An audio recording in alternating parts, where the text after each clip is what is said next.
Bom, vamos lá então. Para a gente começar uma questão de 2022, questão bem recente, questão para a área médica, área de saúde. Acho que essa questão aqui, quem está fazendo provas já fez essa questão, não é uma questão muito difícil, mas é uma questão que cobra um pouco de figura de linguagens. Então, diz assim, ó, a interpretação permite que saibamos diferenciar o conteúdo de uma notícia de jornal de um artigo de opinião. Essa passagem é equivalente a interpretação permite que saibamos diferenciar o conteúdo de uma notícia de jornal do conteúdo de um artigo de opinião. Ok. Esse fenômeno que faz parte das figuras de sintaxe ou de construção é conhecido por, para fazer completar a lacuna, né? É uma figura de construção que ocorre na estrutura da língua, quando há a omissão de uma expressão facilmente subentendível na enunciação linguística. Essa é a definição do Ivanildo Bechara, né? Bom, e aí nós estamos diante de uma questão de texto da IBFC, cobrando figuras de linguagem. Aqui é o seguinte, pessoal, quando você oculta um termo, né, o que a banca fez foi colocar nesse primeiro momento aqui, ó, aqui ele sublinhou, né, quando fala assim uma notícia de jornal de um artigo, é do conteúdo, né, conteúdo de um artigo de opinião. Então, você, quando oculta, ocultação, você lembra de quê? Por exemplo, sujeito oculto, você lembra de sujeito elíptico, né? Sujeito oculto, sujeito elíptico. Então, estamos diante de uma elipse. Eu até já comentei essa questão aqui antes, porque o que acontece? Na verdade, quando você faz uma ocultação, o termo ele fica subentendido, nós chamamos isso de elipse mesmo. Agora, observem que o termo que foi ocultado, ele aparece aqui antes, tá? E aí, quando isso ocorre, quando você oculta, para evitar repetição até, né? Para evitar repetição, você oculta um termo que já tem aparecido, nós chamamos isso de zeugma, tá? Zeugma. Opa, ficou meio feio aqui, né? Meio não, ficou horrível. Zeugma. Melhorou um pouquinho. Mas, assim, como não tem nenhuma outra hipótese aqui, dificilmente a banca colocaria duas, né, elipses eu, que aí daria até um problema aqui na questão, a gente fica com elipse, tá? Então, elipse é quando você tem a ocultação de um termo na frase. Ok, mas o que é zeugma? Zeugma é quando você oculta um termo que já tem aparecido. Você oculta um termo que já tem aparecido, chamamos isso de zeugma. Agora, a IBFC, né, se confundiu, mas ainda bem que é múltipla escolha. Se fosse do tipo certo ou errado, eu marcaria essa questão como errada, tá bom? Depois tentaria anular. Mas não tem nenhuma outra que possa causar dúvidas. Uma dica que eu dou para vocês, tá? Estudar figuras de linguagem. Daniel, compensa estudar figuras de linguagem? Não compensa, é um assunto bem extenso, inclusive eu tenho aqui alguns livros aqui na minha estante sobre figuras de linguagem. Existem várias figuras de linguagem e são difíceis de você, porque primeiro você decora, por exemplo, o que é uma hipérbole? Hipérbole é um exagero. Aí você tem que decorar o nome da figura de linguagem, decorar o que ela é e geralmente tem um exemplo. Só que na hora da prova você tem que reconhecer o que o texto, né, qual é a figura de linguagem presente no texto. Então é uma questão bem complexa de se resolver. Não compensa, vale a pena, se você quiser, se você tiver com tempo, dá uma olhada, procura no Google e coloca-se figuras de linguagem, resumo, e você vai achar, tá? É um resumo das figuras de linguagem que se dividem em vários tipos de figuras de linguagem. Aqui ele utilizou a figura de sintaxe ou de construção. Mas só para você ter uma noção básica, tá? Eu não recomendaria você parar hoje para estudar figuras de linguagem para talvez resolver uma questão na prova de vocês. Então, é questão de custo-benefício, tá? A relação de custo-benefício não bate, por isso que eu não recomendo parar para fazer isso, tá joia? Então, só confirmando o gabarito. Nosso gabarito da número 1 é a letra A mesmo. Vamos para a próxima. 2. Leia o texto abaixo para resolver a questão. não tem jeito, nós vamos ter que ler o texto, já que estamos na aula de texto, né? Diferenciação entre gêneros textuais, notícia. Eu acho que tem alguém pedindo para entrar. Deixa eu só resolver isso daqui. Pronto. Bom. Diferenciação entre gêneros textuais. Entre os gêneros textuais, notícia e artigo de opinião. Isso aqui é legal porque a banca gosta de cobrar bastante essa noção de tipos, gêneros textuais. Vamos dar uma olhada aqui. Saber interpretar um texto a partir do contexto de produção em que ele está inserido é fundamental para a experiência cotidiana do leitor. A interpretação permite que saibamos diferenciar o conteúdo de uma notícia de jornal do de um artigo de opinião. Eles são gêneros textuais que nos propiciam a ter posturas diferentes quanto às suas leituras.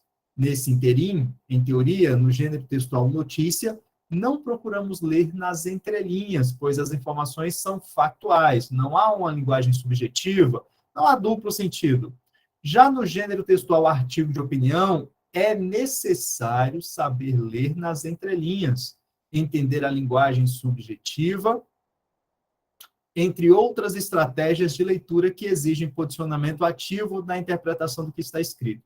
Não podemos admitir que o teor dos textos desse gênero seja formado de verdades absolutas. Devemos estar atentos para o contexto em que o artigo de opinião foi produzido, a fonte, as imagens, se houver, o autor e a data de publicação são, inicialmente, dados importantes para começarmos a leitura consciente de um artigo de opinião. Bom, bacana isso daí, vocês observarem que o texto possui algumas palavras destacadas, e isso já chama atenção, porque provavelmente nós encontraremos questões que envolvam esses trechos do texto, tá? Então, vale a pena a gente ir lá, ó, quando ele fala que gênero textual, notícia, vale a pena a gente destacar, tá? Gênero textual, artigo de opinião. Provavelmente nós teremos algumas questões aí que cobrem essa noção de gênero textual notícia e gênero textual artigo de opinião. Vamos dar uma olhada. A questão número 2 diz assim: em relação à interpretação do texto, assinale as afirmativas abaixo. Aqui é para a gente marcar um verdadeiro ou falso, né? Verdadeiro ou falso. Vamos dar uma olhada lá. Número 1. A postura do leitor de um artigo de opinião e de uma notícia deve ser a mesma, ou seja, as estratégias de leitura e o foco de qualquer gênero textual não diferem? Gente, aqui está errado, né? O texto está falando assim, ó, são gêneros textuais que nos propiciam a ter posturas, ó, deixa eu pegar o marca-texto aqui que fica melhor. Olha aqui, ó, posturas diferentes quanto as suas leituras. Então, está escrito no texto que não é isso. Então, já marcamos aqui, ó. Está errado. Falso. 2. Conhecer as especificidades dos dois gêneros textuais, notícia e artigo de opinião, auxilia na interpretação de seus conteúdos. E aí?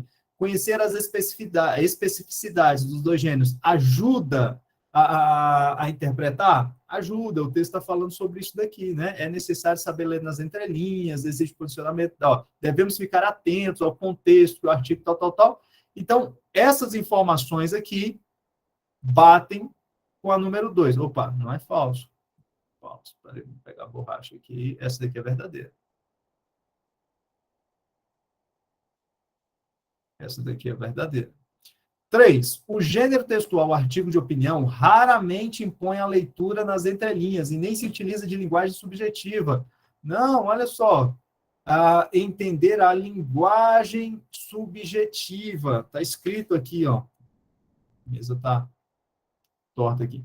Então, a linguagem subjetiva tem que saber ler, ó, saber ler nas entrelinhas. E aí o texto aqui está dizendo que não é preciso, então está falso. Consequentemente, somente a 2 está correta. Está aqui, ó, gabarito, letra E. Tranquilo? Gabarito, letra E, olha lá, confirmado o gabarito. Tamo junto? Tranquilos?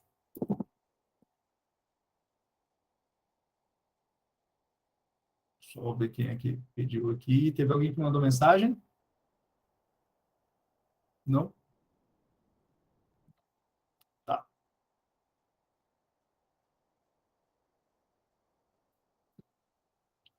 Dois. Vamos para frente.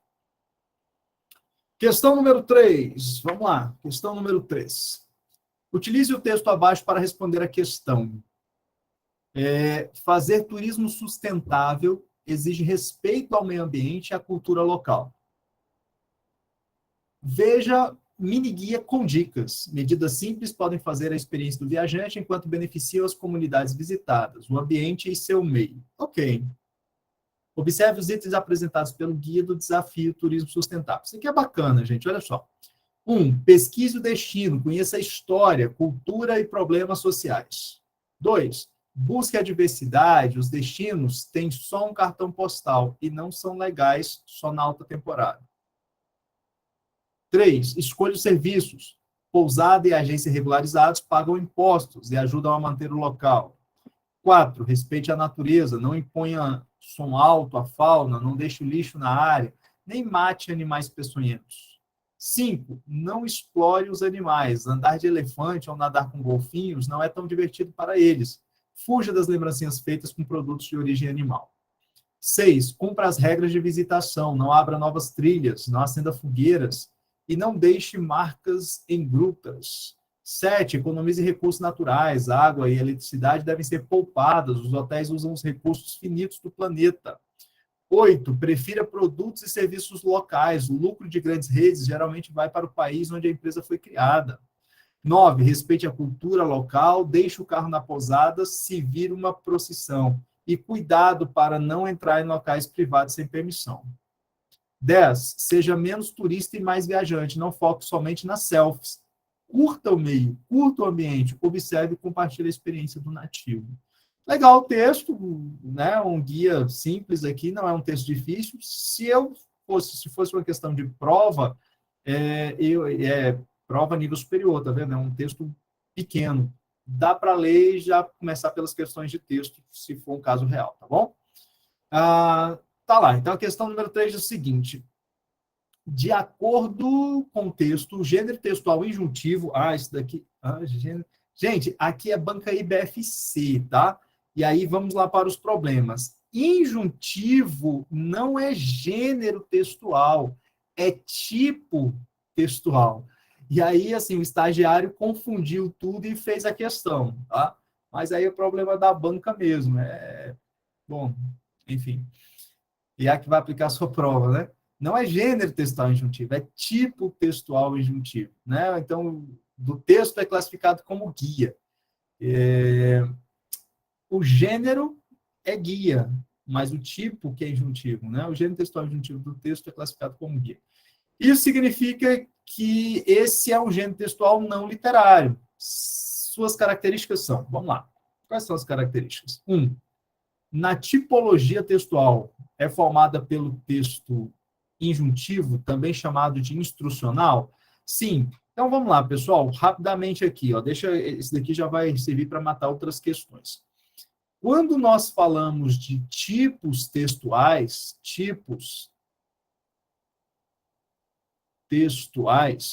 existem 5 tipos textuais, ok? A narração.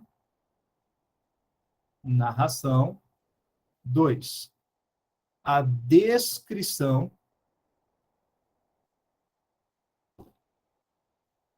3. A exposição.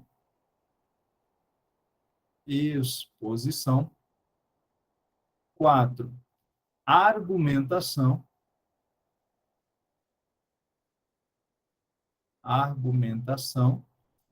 E 5. A injunção.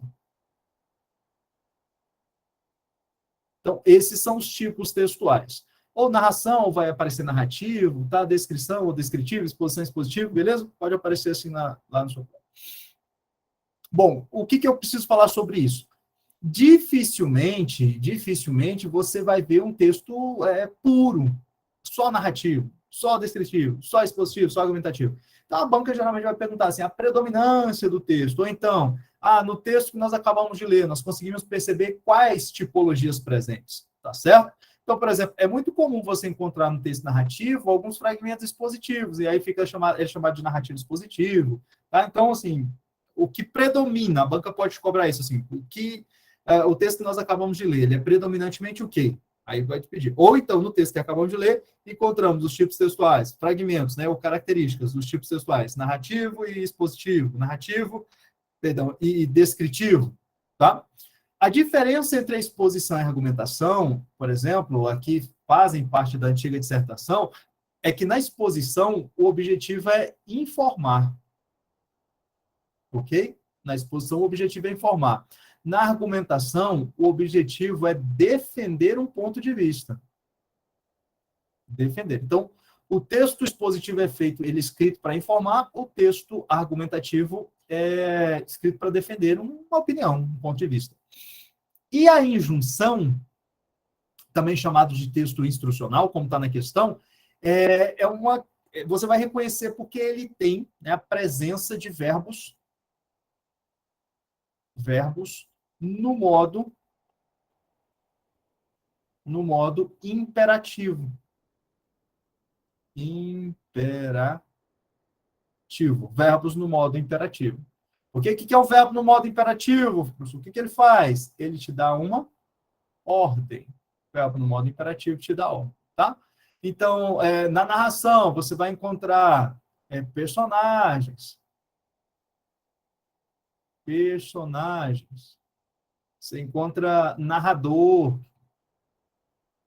Narrador pode ser personagem também, ou o narrador pode estar fora do texto. Você vai encontrar tempo. Você vai encontrar lugar. Textos narrativos. O texto descritivo, né? O texto descritivo é um texto que se preocupa muito com os detalhes. Então, é um texto repleto de detalhes. Com essas informações desse quadro aqui, você já consegue reconhecer a predominância do tipo textual. E aí, se você quiser já dar um print aí e salvar, lembre-se disso. Narração, descrição, exposição, argumentação e junção. E a banca IBFC, ela leva isso, tá? Ela considera esses 5 tipos textuais. Às vezes erra, como errou, chama às vezes de tipo de gênero, mas é culpa do estagiário na hora de montar a questão. Ok? Podemos voltar? Cadê? Tem pergunta lá. Fala, e se estiver narrando e ao mesmo tempo descrevendo uma cena, pode-se dizer que narrativo com elementos descritivos? É isso mesmo, Júnior. Por exemplo, você vai pegar aí o Cortiço, né? É um texto narrativo, vai ter uma narrativa, tem toda uma história, mas o autor, ele descreve, ele detalha, ele traz uma quantidade de detalhes muito grande. Então, o texto, ele é narrativo e descritivo, tá bom? Então, sem nenhum problema. Como eu disse, dificilmente você vai ver um texto puro, só narrativo, só descritivo, só expositivo, tá bom? Então, o que vale é a predominância. Vamos voltar aqui para a questão, e aí a gente já responde essa, e eu acho que outras questões também com essa informação. Então, tá lá. Na tipologia textual, né, é formada por texto injuntivo, também chamado de instrucional. Como é que a gente sabe? Olha só, nós acabamos de ver, deixa eu mudar a cor aqui. Ó, quando ele fala assim, ó, pesquise, busque, tá vendo? Tá te dando ordem, ó. Escolha, respeite, tá vendo? Ó, cumpra, tá te dando ordem, faça isso, faça aquilo, não faça isso, não faça aquilo. Então, é característica de um texto injuntivo, verdade, né? Indica ordem, persuasão, orientação, o que você acha? Indica ordem? Sim, né? Ordem, verbo no modo injuntivo, ordem, recomendação. E 3, o modo verbal utilizado nos textos injuntivos, incluído o gênero guia, é o futuro do pretérito. Aqui tem uma salada, né? Gente, os verbos não estão no futuro do pretérito, né? Eu comeria, eu sairia, eu utilizaria, não está no futuro do pretérito, o verbo. E outra, não é modo verbal, é tempo. Futuro do pretérito é tempo verbal. Modos, nós temos 3 modos. Vamos para outra tela. Quando nós falamos de modos verbais,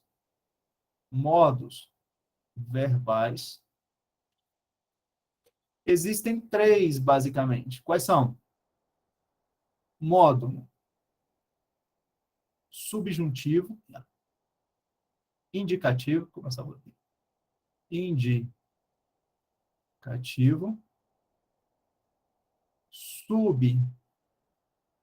subjuntivo e imperativo. Imperativo, ok? Grosso modo, indica fato certo. Fato certo. Verbo no modo subjuntivo vai indicar hipótese. E verbo no modo imperativo, acabamos de ver, e vai indicar o quê? Ordem. Modos verbais são esses três, tá? Nada de futuro. Futuro é tempo verbal. Tudo bem? Voltemos lá. Então, aqui não é, a número 3 está errada, tem alternativa aqui, 1 e 2, 1 e 2, tem letra C. Olha lá, letra C é o nosso gabarito, vamos confirmar o gabarito, letra C. Beleza? Tranquilos. Vamos para a próxima, vamos lá, que a gente tem muita questão para hoje. Questão número 4. Observe as afirmativas sobre o texto, tá? Esse texto aí, turismo sustentável. Assinale a alternativa correta em relação à interpretação e compreensão dele. Vamos para a questão número 4. Tem pergunta? Não, né? Beleza. O texto, número 1. O texto informa que os turistas devem ser educados ao sair de suas casas e entrar em hotéis de lugares turísticos. Eu não falo nada de educação, né? Questão de ser educado ao sair da casa e entrar nos hotéis de lugares turísticos. Ele traz algumas dicas, algumas orientações de como você deve se comportar, né? Mas aqui está errado, está falso. Não traz essas informações, não. Deve ser educados? Não. 2, tirar selfies, ir a procissões, conhecer lugares históricos e deixar sua marca em grutas, essas características positivas do turista que vão indicar quais podem entrar em lugares turísticos. Não, o texto fala para não ficar só tirando selfie, né? Para não deixar marcas em grutas, para não abrir novas trilhas. Então, essa daqui também está falsa, essa afirmação. E a número 3, o texto orienta o turista em como deve proceder ao visitar lugares turísticos, prezando pelo turismo sustentável. É isso mesmo, o objetivo do guia é isso, né? Número 3 aqui deu letra E, beleza? Letra E, então tá lá. Viram que nós tivemos aí 2 questões do mesmo texto? Então, texto pequeno, resolvemos 2 questões, é a marca da EBFC. 2, 3, 4 questões, é mais ou menos o que vocês vão encontrar lá no dia da prova de vocês, tá bom? Próxima. Questão número 5 diz o seguinte. Aí é outro texto, né? Outra prova. A proposta de emenda à Constituição, que inclui a proteção de dados pessoais como direito fundamental do cidadão, aprovada pelo Senado nesta semana, é extremamente relevante para os dias de hoje, de acordo com o professor da universidade aí, Singularity, né? E especialista em digital, Ricardo Cavallini. Em entrevista à CNN, ele afirmou que o conteúdo de privacidade mudou muito. No mundo conectado, tudo é gravado, ninguém mais será anônimo, não tem mais escolha. E cada milissegundo tem alguém capturando dados sobre a gente, com quem fala, onde está, onde passa, explicou. A citação presente no segundo parágrafo, então vamos já nos localizar, né? Tem uma citação aqui. Revela a percepção do professor Ricardo Cavallini, principalmente acerca a afirmação dele. Daniel, como é que eu sei que é a afirmação dele aqui? Porque está entre aspas, né? Então, está entre aspas para dizer que essa fala aqui é desse professor Ricardo Cavallini aqui. Então, no mundo conectado, tudo é gravado, ninguém mais será anônimo, não tem mais escolha, cada milissegundo tem alguém capturando dados. É isso mesmo, né? Todo mundo sabe tudo sobre a gente, principalmente Google aí, ficou vendo as nossas conversas. Ele fala sobre do trabalho do Senado, não, né? Nada a ver. A legalidade das gravações, também não fala sobre legalidade das gravações.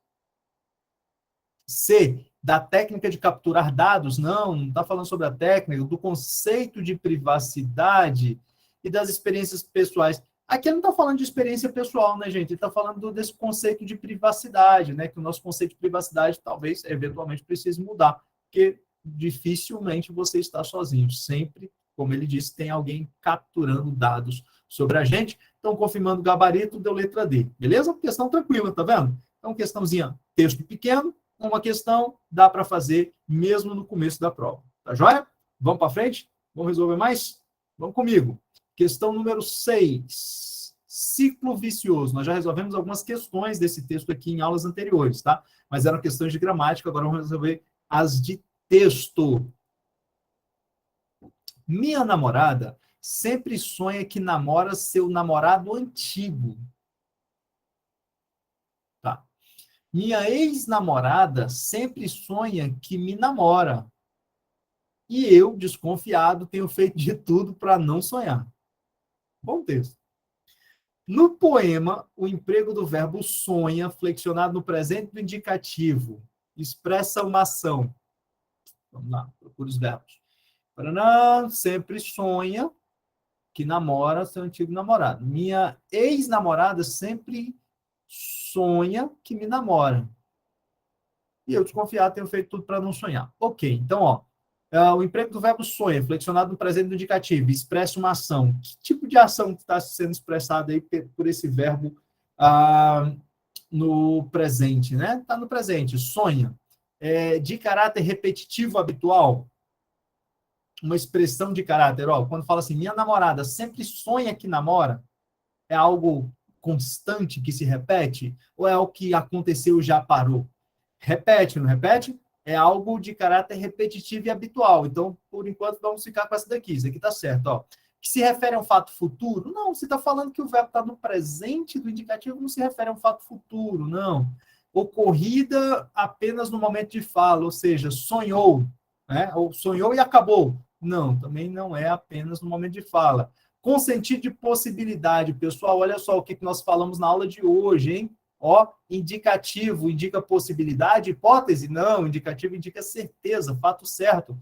Possibilidade é subjuntivo e no sentido imperativo mais atenuado. Gente, imperativo é o modo que imperativo te dá uma ordem, né? Não está indicando ordem nenhuma. Então, ficamos aqui com a letra A, nosso gabarito de caráter repetitivo e habitual, que está falando que minha namorada sempre sonha que namora. Então, ela sempre sonha, ou seja, ela sonha constantemente, algo que se repete, tá bom? Então, uma questão tranquila de se resolver, confirmando.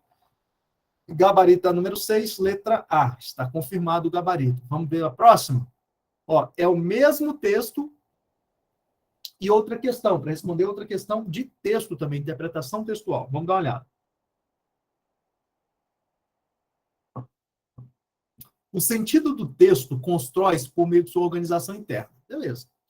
Desse modo, de acordo com o poema, o esforço do enunciador por não sonhar deve-se ao fato de... Gente, ele fala assim, ó, e eu desconfiado. Ele fala, ó, minha namorada atual sempre sonha que namora o ex-namorado. A minha ex sonha que me namora. E eu faço de tudo, tenho feito de tudo para não sonhar. Então, por que ele faz de tudo para não sonhar? E aí? Ao fato de sentir muito ciúme da atual namorada? No texto não fala isso. Desejar ocupar o sonho da ex-namorada? Não, né? Pelo jeito ele nem gosta que a ex-namorada sonhe com ele aqui, né? Não acredita em sonhos de amores antigos? Não, também não está expresso no texto. D. Querer que sua atual namorada sonhe com ele? Não está também no texto, gente. Cuidado com isso daí, porque não é algo que a gente possa depreender, tá? Quero que minha namorada sonhe comigo. Não. Então, não quer sonhar com a ex-namorada. É a possibilidade mais correta, né? É a letra E, não querer sonhar com a ex-namorada. Então, assim, eu tenho feito de tudo para não sonhar, porque se a atual sonha com o ex, a ex dele sonha com ele faz de tudo para não sonhar com quem? Para não sonhar com a ex dele também. Então, o gabarito é a letra E, né? Não querer sonhar com a ex-namorada. A Ludmila está fazendo pergunta. Ludmila, indicativo é fato certo, é certeza. Indicativo, certeza. Subjuntivo, hipótese, possibilidade, tá bom? Viram que a banca gosta de brincar com isso daí, né? Então, guarda essas informações que já vai servir para você resolver lá na questão do dia da sua prova, tá bom? Vamos para mais uma, questão número 8. Aí nós temos um texto aqui para responder a questão número 8. Vamos dar uma olhada. Esse texto aqui é legal.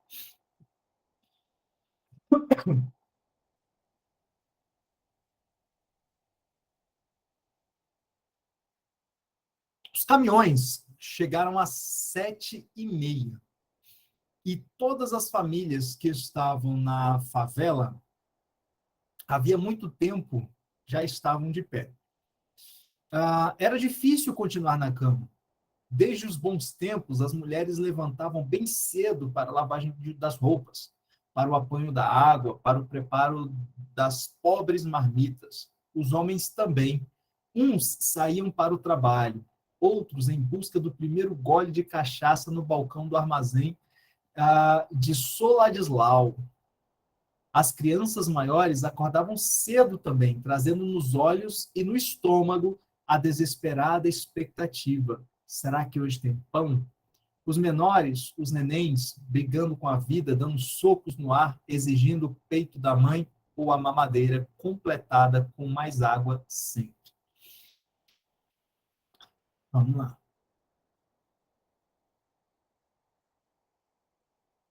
No texto literário, é um texto literário, percebe isso? Está contando uma história, né? Os caminhos chegavam, 7h30, as famílias faziam isso, tá? Então tá tranquilo, né? No texto literário. A expressividade do emprego da linguagem é uma importante ferramenta na construção de sentido. Na passagem, as crianças maiores acordavam cedo também, trazendo nos olhos e no estômago a desesperada expectativa. Né? Será que hoje tem pão? Considerando-se o contexto, realça-se. E aí? Marcariam na número 8, letra A, B, C, D ou E. A responsabilidade das crianças. As crianças mais velhas não estão falando de responsabilidade. Elas acordavam cedo, né, mas com expectativa. Se iam comer ou não. Letra B, a caracterização da fome. Exatamente. Quando você lê essa passagem aqui, ó, as crianças maiores acordavam cedo também, trazendo os olhos no estômago a desesperada expectativa. Será que hoje tem pão? Isso já traz a informação de que não está escrito.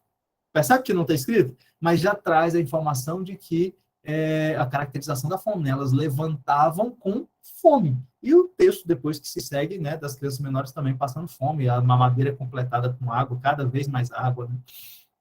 Então, gabarito letra B, a caracterização da fome. Apesar de o texto não falar diretamente da fome, essa passagem aqui, como outras depois dela, nos leva a entender que o autor está falando sobre a fome, né? Sobre a situação difícil lá. Então, é isso, letra B, tá? Gente, agora também não dá mais tempo, né? A gente está aí próximo à prova, mas é uma recomendação que eu sempre faço para os meus alunos. Procurem ler. E leiam também textos literários. Leiam textos literários, porque os textos literários, a gente acabou de ver ali, né, mais cedo, os textos literários, eles permitem você fazer inferências, a ler aquilo que não está escrito. Diferentemente de hoje, nós estamos muito acostumados a ler informações, notícias, e na notícia todo tipo de informação tem que estar muito clara.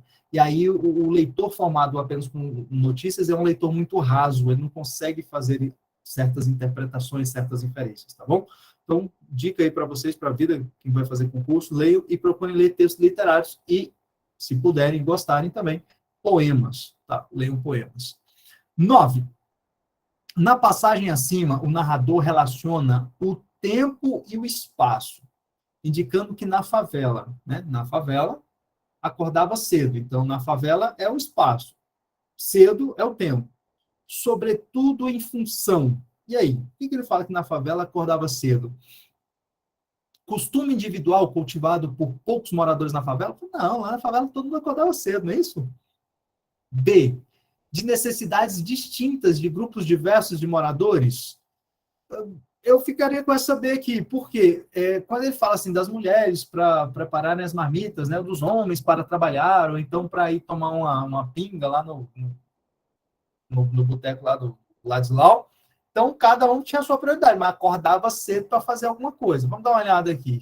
Né? Na C, do olhar idealizado que os moradores lançavam sobre o trabalho, não fala sobre isso, não. D, da presença de um número muito grande de crianças na favela, não é por isso que eles acordavam cedo, não. E a letra E, dos homens serem acordados por suas mulheres bem cedo. Também não fala que eram as mulheres que acordavam os homens, né? Então, gabarito letra B, da necessidade distintas de grupos diversos de moradores. Então, as mulheres a fazer suas marmitas, os homens trabalharem, outros à procura do primeiro emprego, alguns o boteco tomar uma pinga, né? Então, opa, aqui, gabarito, então, da número 9, confirmando aqui, ó, letra B, tá bom? Questão número 10. Esse texto aqui é legal, esse texto aqui é legal. E se você não leu, leia comigo, acompanhe aqui, porque ele é para você, tá bom? Olha só. Amanhã eu faço. Ano novo, vida nova, novos planos para o futuro. Cuidar melhor da saúde. Aprender ou melhorar os conhecimentos de uma língua estrangeira. Arrumar aquela peça quebrada do carro, da casa e por aí vai. Mas, como bem sabemos, para a maioria das pessoas, pouco desses planos terão realmente se concretizado ao final deste ano. Dentro de todos nós, com variações, é claro, existe uma forma tendência ao adiamento, à enrolação, ao amanhã eu começo. Talvez não devesse haver qualquer surpresa nisso. Mas não é só no país da Macunaíma ou dos nossos irmãos latino-americanos que viceja o manhã, amanhã. Antes de ser um problema cultural regional, este é um problema do ser humano.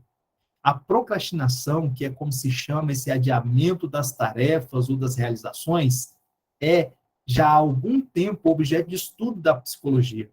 Também diversos desses livros de autoajuda ou guias de eficiência no trabalho ensinam como enfrentar e vencer a procrastinação. As estimativas disponíveis sugerem que entre 15% e 25% das pessoas adultas são, formam ou serão procrastinadoras em algum momento de suas vidas. Nos Estados Unidos, berço da cultura anti-procrastinação, um estudo recente sugeriu que a procrastinação se situa no núcleo de comportamentos, como o abuso de drogas, marcados por impulsividade e baixa capacidade de autocontrole. Nesse estudo, publicado pela revista esse é difícil, hein? Psychological Science, psicologia, né? Ciências, enfim. Gianni Tisse e Roy Baumeister, não tem o João da Silva, né, no texto, compararam dados de estudantes universitários referentes ao estresse e aos sintomas gerais de saúde em relação às tarefas escolares daquele período. Olha só. Os estudantes que se diziam procrastinadores tiveram notas piores e também relataram um maior estresse e uma frequência de gripes e resfriados. Na verdade, os procrastinadores se deram melhor no começo do ano, mas acabaram levando a pior no cômputo geral. Uma versão da fábula da cigarra e da formiga sobre uma outra ótica. Assim, ao iniciar um trabalho, você precisa antes apontar todos os lápis, arrumar todos os papéis, tomar o último gole de água e resolver quaisquer outras coisas. Cuidado. Aí segue o texto, né? Mas é um texto interessante. Tem alguém procrastinador aí não, né? Beleza. A partir da leitura do texto, né, amanhã eu faço, identifique, dentre as afirmativas abaixo, aquelas que estão em congruência com o assunto e com os fatos sobre a procrastinação. Vamos dar uma olhada, né? Número 1. Para a maioria das pessoas, pouco do que foi planejado será efetivamente concretizado. E aí? Ó, quando ele fala assim que a procrastinação, não é só nosso, né? É um problema do ser humano. E aí? Para a maioria das pessoas, pouco do que foi planejado será efetivamente concretizado? Segundo o texto, sim, né? Tanto que isso daí virou até um assunto pesquisado aí pela psicologia, né? 2. A procrastinação é objeto da psicologia, entretanto, não é aceita em livros de autoajuda, não. O texto está falando que diversos livros de autoajuda já escrevem sobre isso, como superar a procrastinação, né? 3. A América do Norte é o berço da cultura da procrastinação. Ele está falando que lá é um país anti-procrastinação, né? A América do Norte. Então, aqui está afirmando o contrário. 4. A procrastinação ocorre devido ao uso de substâncias ilícitas, nada a ver. Ele está falando que está relacionado, né? Está no mesmo campo do uso de drogas. E 5. Estudos realizados indicam que procrastinadores têm um nível maior de estresse, gripes e resfriados frequentes. É verdade, né? Que ele falou mesmo dos estudantes lá que tinham mais estresse, tinham mais gripes e resfriados. Número 1 e 5. Número 1 e 5... letra D, o nosso gabarito. Tá vendo? É uma questão muito difícil, é um texto gostoso de ler e dá para a gente resolver aqui as questões, tá? Número 1 e 5, gabarito confirmando. Letra D, esse é o nosso gabarito. Beleza? Vamos junto para a próxima? Vamos lá, questão número 11. Joga na tela. Segundo o dicionário Oxford, procrastinar, olha só que legal, aproveitando o mesmo texto, né? É um verbo transitivo direto e intransitivo, que significa transferir para o outro dia, ou deixar para depois, adiar, delongar, postergar, protrair, tendo como base a definição do dicionário de desenvolvimento do fragmento do texto, assinale a alternativa que melhor define procrastinação. E aí, o que seria procrastinação? Um outro conceito de procrastinação, o excesso de afazeres no século XXI? Excesso de afazeres, não. A falta de tempo que assola os seres humanos, o texto, quando fala de procrastinação, não é por falta de tempo, e sim por deixar para amanhã, né? O texto fala deixar para amanhã, não fala que é por falta de tempo, não. C, a falta de organização do tempo para afazeres. Está mais para ser, né? Porque a falta de organização do tempo, não fala que falta tempo, é deixar para amanhã, amanhã eu faço. E aí acaba você tendo várias atividades para fazer no mesmo dia. Mas vamos confirmar o gabarito. D, o excesso de organização atemporal, não é excesso de organização não, porque se fosse organizado, né, não acumularia tarefas, não seria procrastinador. E a falta de responsabilidade dos jovens. Gente, o texto não fala somente sobre jovens, né? Fala da população em geral. Então, eu fico com o gabarito da letra C. É a mais correta aqui, né, das alternativas. E para confirmar isso mesmo, gabarito letra C, a falta de organização do tempo para fazeres. E muita gente tem deixado, tá? Cuidado com isso. Você que está fazendo concurso, você que está estudando, cuidado, que fala assim, não, amanhã eu faço, tem que estudar isso aqui, amanhã eu faço. Amanhã é outro dia, amanhã você tinha que estudar outra coisa. E se você pensar que amanhã dá para estudar o conteúdo de amanhã, o conteúdo de hoje, já está errado também. Porque se você tem mais tempo, estude o de depois de amanhã, antecipe. Porque quanto mais você estudar, melhor você vai na prova, né, teoricamente. Então, tente eliminar a procrastinação da sua vida. 12. Leia atentamente o fragmento do texto Amanhã eu faço. Beleza, lemos, né? Como é comum em produções textuais, vários aspectos são elaborados no seu desenvolvimento. Assim, dentre as alternativas abaixo, aqui expõe o assunto geral tratado no texto. E aí, vamos lá. Quando ele fala deixar para amanhã, amanhã eu faço, é a falta de tempo? Não é a falta de tempo. A falha nos hábitos humanos. Não, aqui a gente já está, a questão até tranquila, né? A letra C fala da procrastinação, a gente vem falando da procrastinação desde a primeira questão, né? Fala sobre a procrastinação, hereditariedade da preguiça, proatividade, não. É a letra C mesmo. Mas por que a gente está, essa questão aqui é interessante? A gente acabou de resolver 3 questões com o mesmo texto. É um texto um pouquinho maior, resolvendo 3 questões. A minha expectativa é que para a prova de vocês nós tenhamos isso. Um texto um pouco maior, 3, 4 questões aí, essa média, tá? Acho que é a média 3, 4 no máximo ali, tá bom? Mas aproveita o mesmo texto para resolver. E assim, são questões fáceis, tá? Não são questões difíceis, não. Questão número 13, vem comigo, olha só. Sabe-se que a língua é viva. Frequentemente palavras são incorporadas a ela. Isso mesmo, gente. Olha só, já aproveita. Deixa eu só parar aqui, porque isso daqui pode cair na sua prova. Quando nós falamos de palavras que são incorporadas à língua, a criação de novas palavras, nós chamamos isso de neologismo. Neologismo é o processo de formação de novas palavras, tá? Nós criamos palavras o tempo todo. E o antônimo de neologismo seria o arcaísmo. Arcaísmo. O que é o arcaísmo? São palavras que caíram em desuso, tá? Então, palavras que caíram em desuso, arcaísmo. Novas palavras, processo de criação de novas palavras, chamamos de neologismo. Então, se aparecer lá na sua prova, a IBFC gosta disso, né? Dessas palavrinhas aí, não deixe de resolver por falta de conhecimento, tá joia? E ela, né? E, consequentemente, outras caem em desuso. Olha só o que eu acabei de falar, ó. Desuso. O que é desuso? Arcaísmo, tá? Novas palavras, neologismo. No trecho, outra vez que eu souber que andar incomodando o general, vai todo mundo em cana. Morou? Assinale a alternativa correta que apresenta o sinônimo da expressão morou. Aqui é tranquilo demais, né? Sinônimo da expressão morou. Eu acho que assim, pode ser que alguém seja muito novo aí e não saiba o que significa morou, né? Essa expressão, ei, morou? O que significa morou aqui no texto? Né? Vai todo mundo em cana, morou? Desconheceu? Não. Despercebeu? Também não. E aí, ignorou? Não.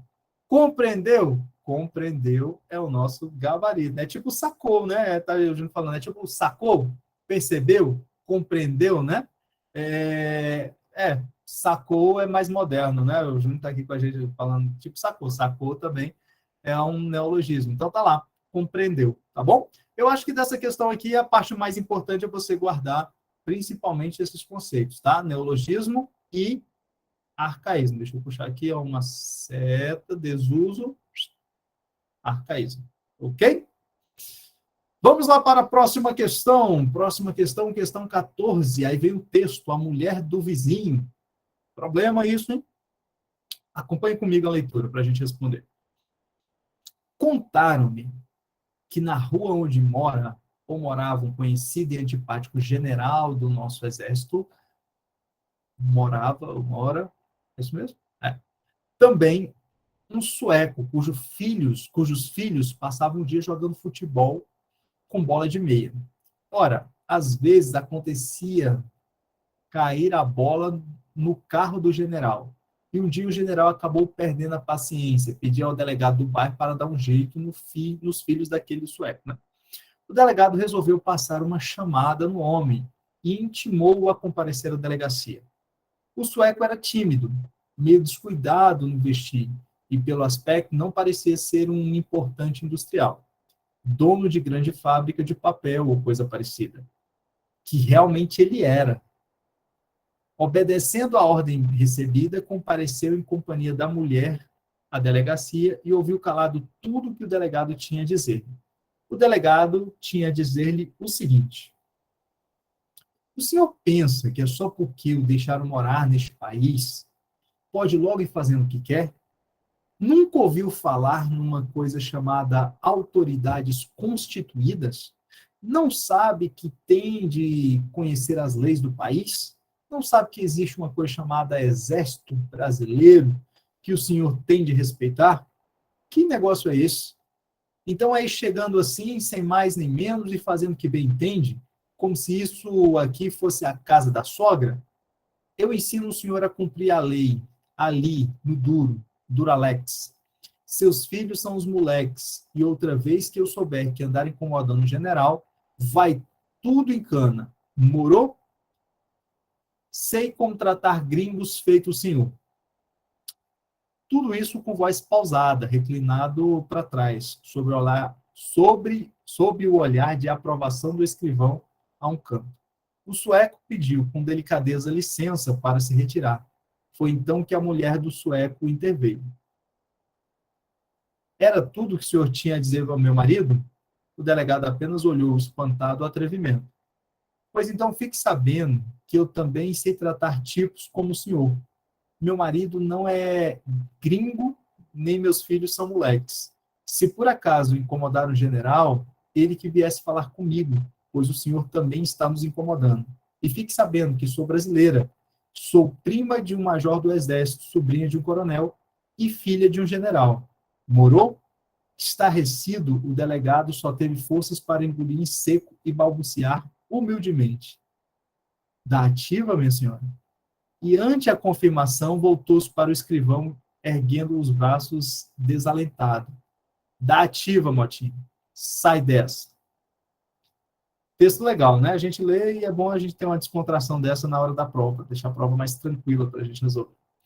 Então vamos lá. Sabe-se que o narrador relata uma situação ou acontecimento, seja ela real ou fictícia. Então tem um narrador contando essa história, né? Escrevendo a história, narrando. Em síntese, o narrador é aquele que conta uma história. Considerando-se que há diferentes tipos de narradores, leia atentamente a crônica A Mulher do Vizinho e assinale a alternativa que identifique corretamente o estilo do narrador. E aí, vamos lá. O narrador dessa história, da Mulher do Vizinho, é um narrador personagem? Não, ele não estava lá. Né? É um narrador testemunha que presenciou o fato? Letra B. É um narrador testemunha? Também não, né? Não era testemunho. Testemunhou, não era, por exemplo, o escrivão. C, é um narrador onisciente intruso. O que é um narrador onisciente intruso? Onisciente é que ele sabe de tudo. Então, realmente é um narrador onisciente. Mas ele é intruso porque, às vezes, ele vai lá e fala assim, inclusive, caro leitor, tem esse tipo de coisa lá? Tem aspectos diretos do narrador falando contigo, entende? Essa intrusão, essa intromissão no texto do narrador para conversar às vezes com o leitor, eu falo, leitor, e perceba isso, aconteceu isso também. Não tem, tá? Então não é a letra C. Letra D, narrador presente e ativo. O narrador não está presente e ativo, ele só narra o texto, tá? Ele não faz parte do texto. E letra E, narrador onisciente, ele é onisciente e neutro. Por que neutro? Porque ele simplesmente descreve o fato, ele simplesmente conta a história como a história aconteceu. Então, aqui ficaria a letra E, né? Narrador onisciente e neutro, está lá o gabarito. Você tem, como é que é? Tem gente perguntando aqui, é quando há apenas uma narração sem que o narrador entre na cena. Justamente, ele não entra na cena, ele simplesmente narra, ele é onisciente porque ele sabe de tudo, né? Sabe de todas as personagens. Mas ele simplesmente narra, ele não deixa, ele não conversa com o leitor, ele não fala, né? Não fica assim, parecendo um texto que está narrado e depois ele entra e deixa a posição dele, tá bom? Então, o narrador onisciente e neutro. Eu vou aproveitar essa questão, vou abrir aqui uma tela aqui para mostrar para vocês, porque isso pode aparecer na prova também. Vocês já ouviram falar de tipos de discurso? Deixa eu fazer aqui uma breve revisão com vocês, tá? Já aproveitar para cá. Tipos de discurso. Tipos de discurso. Existem 3 tipos de discurso, tá? O discurso pode ser direto, pode ser indireto, ou ainda ele pode ser o chamado indireto livre. Foi por isso que eu lembrei disso aqui, tá? Indireto livre. Daniel, qual é a diferença? Qual é a diferença? Tipos de discurso. No discurso direto, o que é o discurso direto? É você, leitor, que sempre vai ter a comunicação. Quando eu falo de comunicação, eu tenho, vamos colocar aqui, um emissor e um receptor, tá? Hoje nós chamamos de interlocutores, isso aqui dá para a gente ter uma noção. Quando a fala sai do emissor e chega ao receptor de forma direta, sem passar por ninguém, nós chamamos isso de discurso direto. Então, sai do emissor e chega ao receptor, não passa por ninguém. É como se você, por exemplo, estivesse lendo o texto, você está lendo o texto na prova, você será o receptor, tá? Então, Daniel, quem sou eu? Eu sou o receptor na prova. Estou lá lendo o texto. E se o personagem do texto falou diretamente contigo, o discurso é direto, ou seja, ele não passa por um narrador para o narrador transmitir essa informação para você, tá?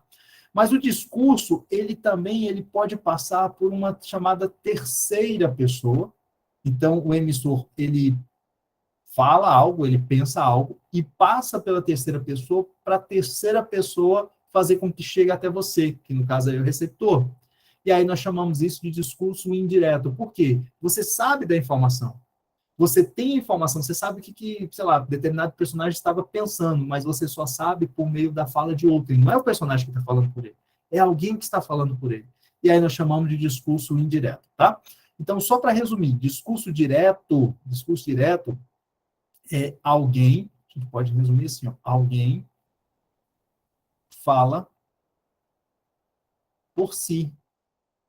Alguém fala por si. Daniel, como que eu reconheço o discurso direto no texto, né, na hora da prova? Você vai reconhecer o discurso direto no texto, por exemplo, quando o autor coloca lá os 2 pontos. Por exemplo, assim, ó, disse Jesus. Disse Jesus, ó, amai uns aos outros. Já viu isso aqui? Amai uns aos outros como eu vos amei. Como, ó, eu vos amei. O Quem é que está falando aqui? Amai uns aos outros como eu vos amei. Jesus. Aí imagina, você está lendo esse texto, amai uns aos outros como eu vos amei. É você, receptor, tendo contato com o texto direto de Cristo. Então, um discurso direto. Agora, se tivesse assim, ó, Cristo disse que devemos amar uns aos outros como ele nos amou. Percebe? Que tem alguém trazendo essa informação para você, aí já seria um discurso indireto, ok? Então, um discurso indireto é quando alguém fala por outro. Fala por outro. O discurso chega até você. Voltando ao direto, Daniel, pode ser só os 2 pontos? Não, pode ser travessão também. Já viram? Lá no texto tem travessão. Quem é travessão? Você está tendo contato direto com o texto de alguém. Outra coisa também muito característico e provavelmente vai aparecer na prova de vocês é o quê? As aspas. Como caiu lá no texto A gente fez uma questão hoje lá, né? A gente sabia por que quem é que está falando isso daqui? Foi o professor fulano de tal, foi o pesquisador fulano de tal. Mas como é que eu sei que é ele que está falando? Porque tem aspas. Tudo bem? Beleza? E quando nós falamos de discurso indireto livre, é quando nós temos uma predominância, deixa eu colocar aqui, ó, o texto é predominantemente indireto,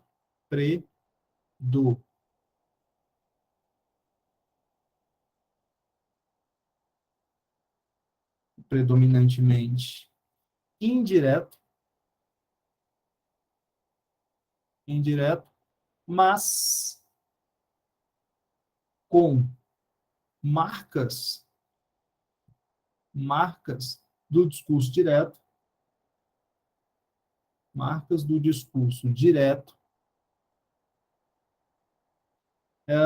sem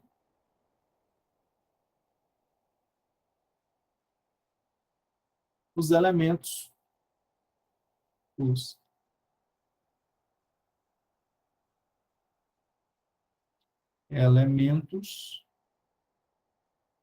que marcas do discurso direto sem os elementos que o identifiquem.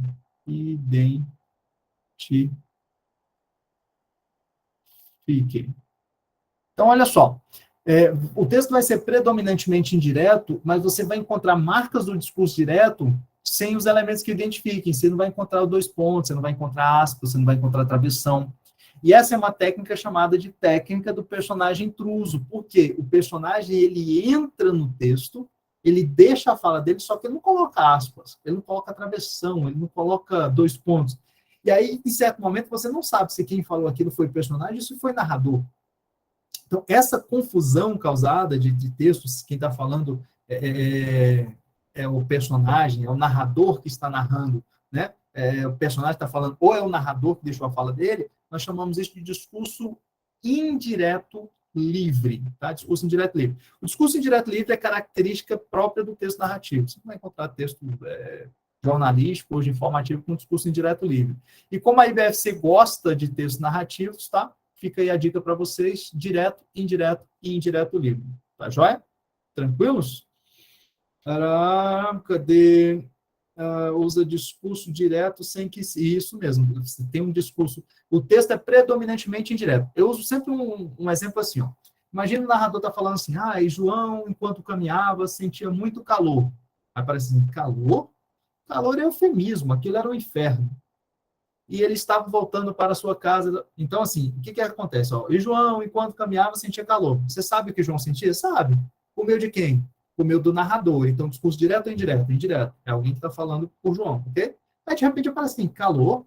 Calor é eufemismo, aquilo é um inferno. Quem disse calor é eufemismo, aquilo é um inferno? Foi João ou foi o narrador? Não tem travessão, não tem aspas, não tem nada, só isso. Daniel, eu acho que foi o narrador. Beleza, mas tem travessão? Não, não tem. Tem alguma marca que identifique? Não. Então, nós chamamos isso de discurso indireto. O texto é indireto, mas é livre. Livre o quê?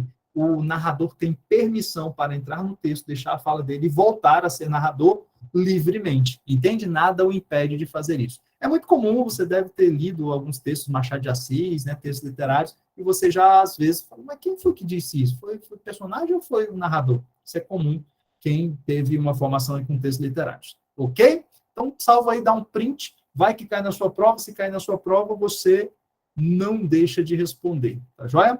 Temos lá, professor, o que é narrador testemunha? Narrador testemunha é um narrador que está contando determinado fato, ele está contando algo que ele presenciou, tá? Então, ele conta na versão dele, ele não é onisciente, ele é parcial, porque ele é limitado àquilo que, teoricamente, ele viu, tá bom? Então a limitação, não pode ser, não tem essa onisciência, ele não sabe o que se passou em tudo, ele sabe a partir do ponto de vista dele, e aí ele conta a versão de como se fosse uma testemunha, tá joia?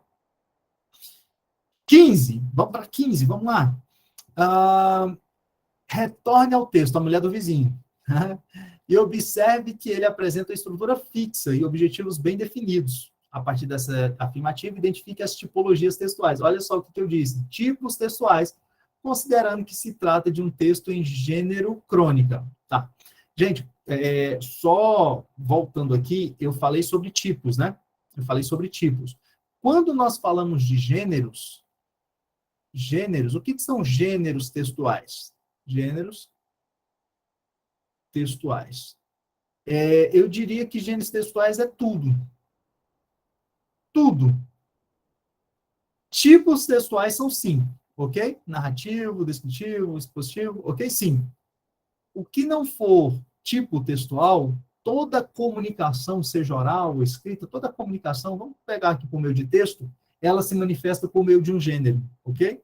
Então, apostila é gênero, carta é gênero, mensagem é gênero, crônica é gênero, novela, romance, ok? Se pensar de comunicação, bilhete, aviso, ofício, memorando, tudo, comunicação é gênero, tá? Então, só para não confundir lá na hora da prova. E aí ele fala assim, que a partir dessa afirmativa, identifica as tipologias. Ó, olha o que diz. Gente, pega a questão. Ó, identifique as tipologias textuais, considerando que se trata de um texto de gênero crônico. Então, lá no texto A Mulher do Vizinho, aqui até a gente já respondeu, né? É injuntivo? Não é injuntivo porque não está dando ordem, né? É narrativo? É narrativo. Não está contando a história lá da bola de meia, estava jogando, não era isso? É estrutura textual dissertativa? Não é dissertativa, tá? Não é dissertativa.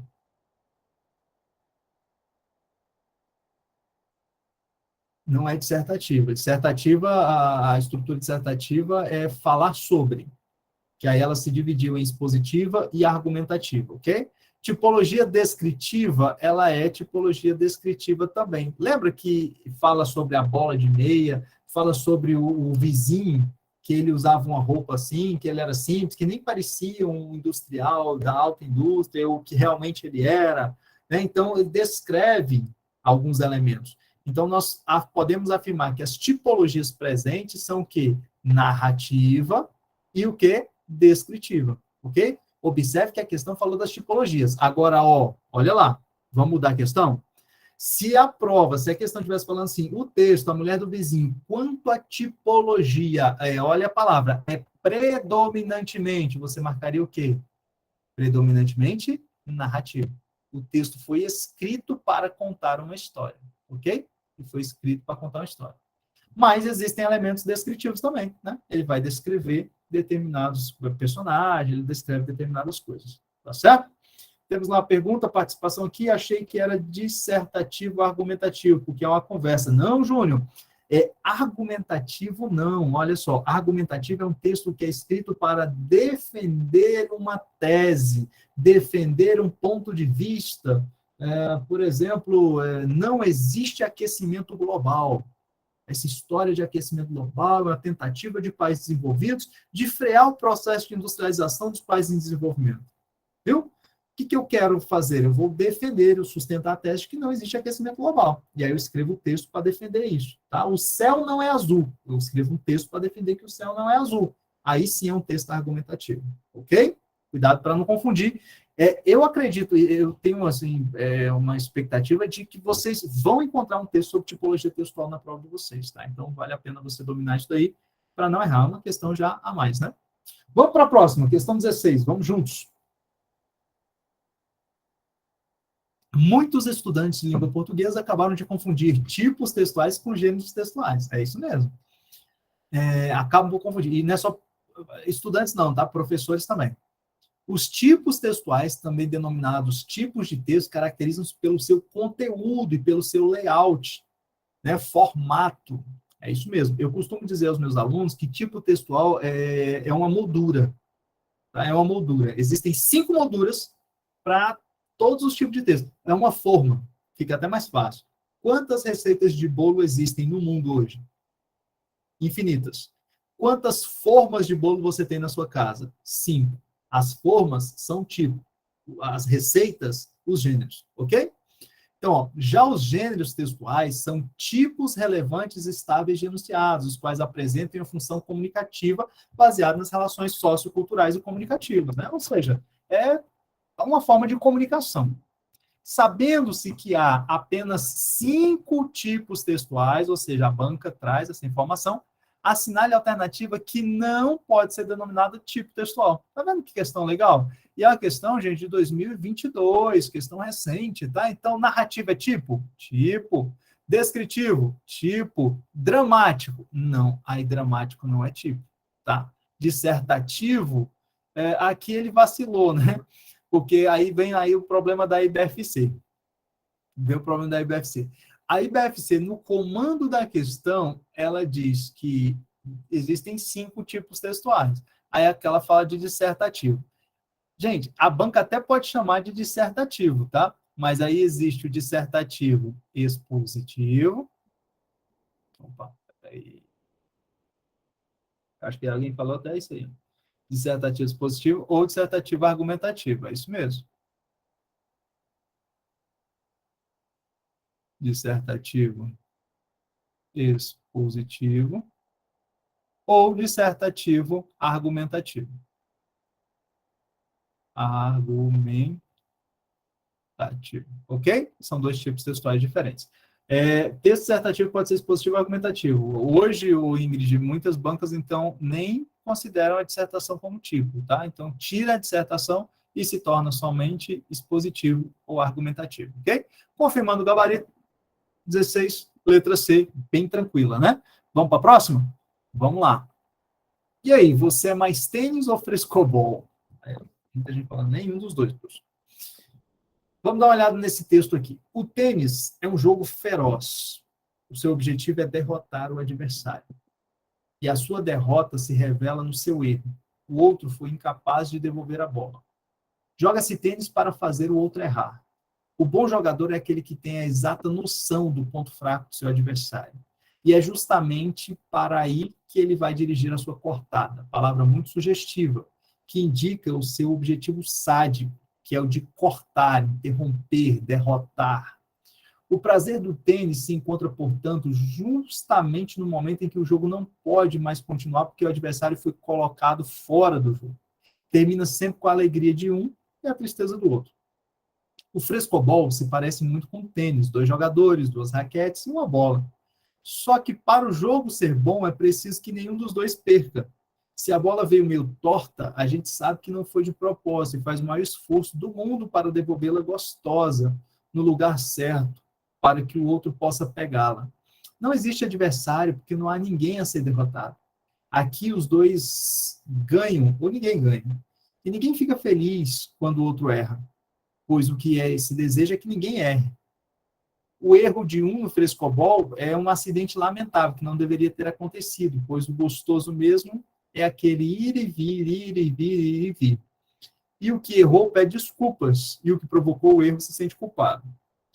Mas não tem importância. Começa-se de novo este delicioso jogo que ninguém marca pontos. Questão 17. Utilize o texto acima para resolver a questão. No decorrer do texto, o autor utiliza o adjetivo sádico. Viram essa palavra aqui? Seu objetivo, sádico. Assinale a alternativa que apresenta um significado equivalente, ou seja, ele quer um sinônimo. Sádico é compassivo? Não, né? Sádico é perverso. Perverso. Eu ficaria com perverso, né? Indulgente, não. Aprazível, não. Então, gabarito, o que é sádico? É algo mal, né? Algo perverso, maldoso. Tá? Aqui uma questão de sinonímia, Não é uma questão difícil também, está lá a questão de 2022, uma questão bem recente. Vocês também encontrarão questões fáceis aí na prova de vocês, tá? 18. A expressão aqui ou os dois ganham ou ninguém ganha expressa um sentido indeterminado do agente, o qual é construído. Aqui é bacana, tá, gente? Nessa questão número 18 aqui. Olha só. Vamos pegar o texto. Fala assim, aqui, ou os dois ganham, ó, ou os dois ganham, ou ninguém ganha. Apresenta sentido, vamos lá, ó, indeterminado. Por que indeterminado? Por que ele é indeterminado? Ó, pelo emprego do advérbio aqui, uma vez que não se refere em local determinado? Não. É aqui o quê? No jogo, né? No frescobol. Então, não é a letra A. Pelo emprego do verbo ganho, pois não define quem ganha. Não, gente. Ou os dois ganham, o quê? O jogo, ou ninguém ganha o jogo. Tá? Então, existe aí já uma expressão implícita. C. Pelo emprego do pronome ninguém, visto que não se refere a uma pessoa específica. Verdade. Olha só, por que ele tem um sentido indeterminado? Porque emprega-se um pronome indefinido. Ninguém é pronome indefinido. Tá? Não é uma pessoa específica. Ninguém. Alguém ganha, ninguém ganha. Tá? Mas vamos confirmar. Letra D. Pelo emprego da conjunção ou, dado uma deixa de dúvida, não. Ou é a alternativa, né? Ou os dois ganham, ou ninguém ganha. Gabarito, letra C. Então, essa indeterminação, ela é formada por quê? Porque eu estou utilizando um pronome indefinido. Só chamar a atenção de você para isso daqui, ó. Pega só essa frase aqui e fala para mim, ó. Na frase, ninguém ganha, você sabe que ninguém é o nosso o quê? Sujeito, e é um sujeito o quê? Simples, tá? Sintaticamente, ninguém é um sujeito simples. Agora, semanticamente, quem é ninguém? É indeterminado, ok? Por favor, não diga que isso aqui é um sujeito indeterminado. Sintaticamente, ele é um sujeito o quê? Simples. Tá joia? Questão 19. Ó, confirmando o gabarito, letra C mesmo. Questão 19. Vamos lá. Leia atentamente o texto abaixo. O narrador apresenta as características dos dois jogos, os quais, à primeira vista, podem parecer semelhantes. Entretanto, revelam objetivos opostos. Assinale a alternativa que apresenta fatos discordantes dos contidos no texto. Espera aí. Assinale a alternativa que apresenta fatos discordantes, tá?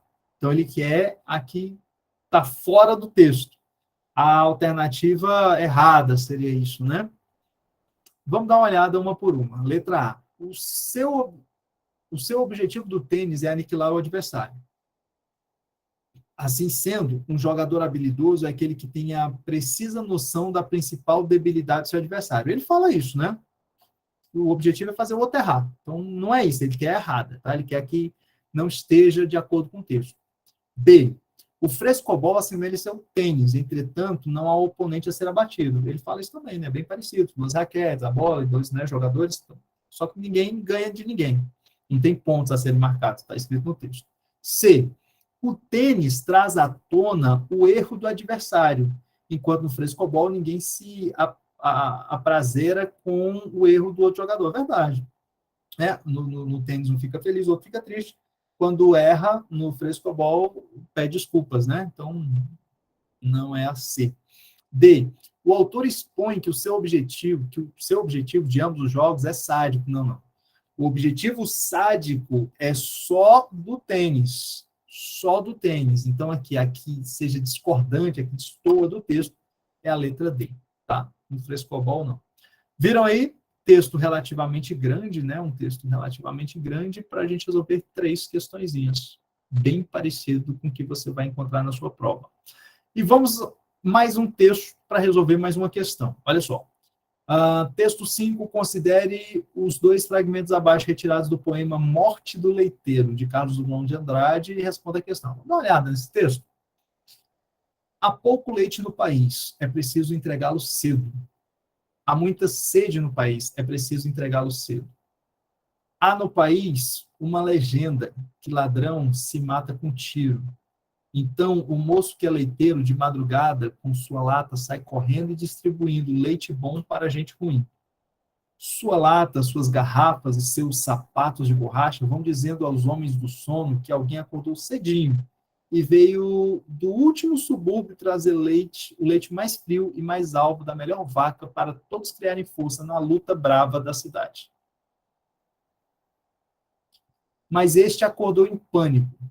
Ladrões infestam o bairro. Não quis saber de mais nada. O revólver da gaveta saltou para sua mão. Ladrão se pega com tiro. Os tiros na madrugada liquidaram meu leiteiro. Se era noivo, se era virgem, se era alegre, se era bom, não sei.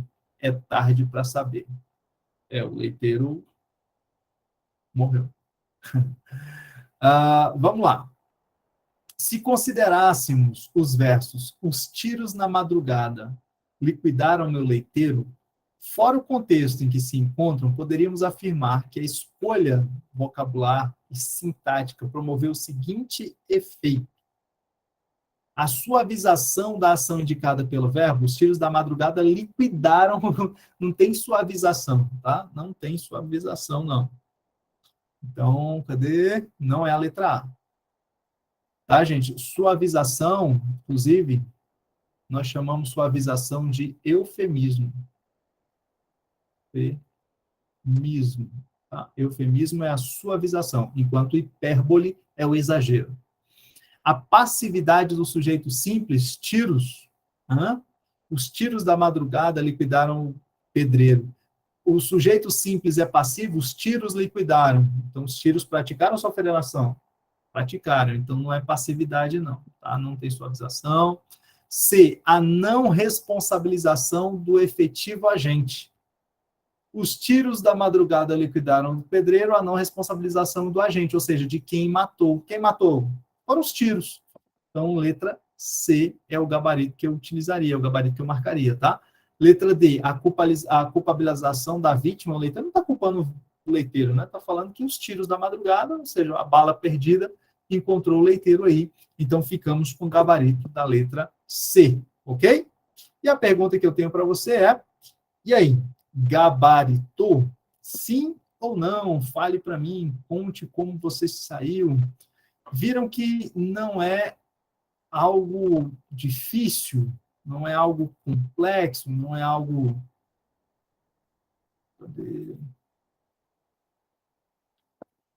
Então, né, não é um bicho de 7 cabeças, como muita gente pensa.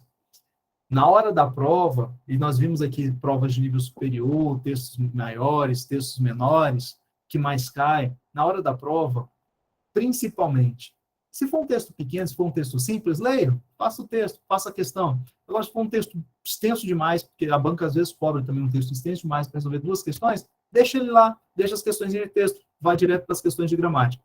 Mas, depois volte e resolva, porque vocês viram, não são questões difíceis de resolver. Não deixem a questão em branco. Aí, tem gente aí dizendo que acertou 18 questões. Então, assim, é um bom índice, um bom índice. Se a gente tiver aí 4 questões na prova, já são 4 pontos na prova de português de 15, né? Você já tem aí um bom percentual, tá bom?